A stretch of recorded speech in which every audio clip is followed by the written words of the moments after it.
ఈ దేశంలో గొప్పతనం ఏమిటంటే భగవంతుడే గురువుగా వచ్చాడు.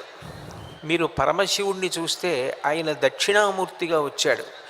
మౌనవ్యాఖ్యా ప్రకటిత పరబ్రహ్మతత్వం యువానం వర్షిష్టాంతే వసదృషిగణై ఆవృతం బ్రహ్మనిష్టై ఆచార్యేంద్రం కరకలిత చిన్ముద్రమానందరూపం స్వాత్మారామం ముదితవదనం దక్షిణామూర్తిమీడే అని తన చుట్టూ కూర్చున్నటువంటి సనకసనందనాదులకు జ్ఞానం ఇవ్వడం కోసమని చిన్ముద్ర పట్టి కేవలం మౌనంతో ఆయన జ్ఞానమును కటాక్షించాడు.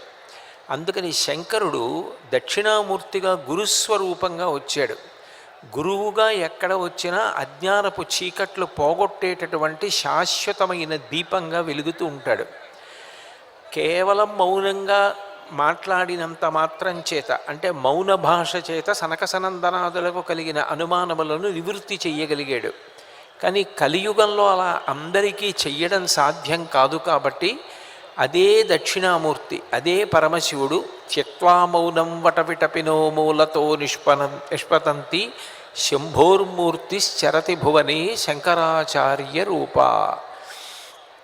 కైలాసాన్ని విడిచిపెట్టి శంకర భగవత్పాదులుగా ఈ భూమి అంతటా నడయాడి జ్ఞానాన్ని కటాక్షించారు.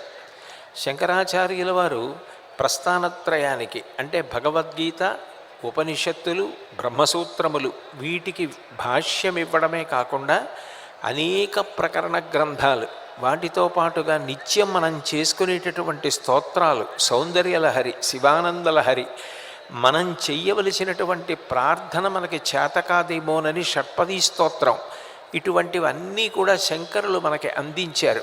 ఆ వాంగ్మయం ఎప్పటికీ కూడా నిధనము కానటువంటి దీపం.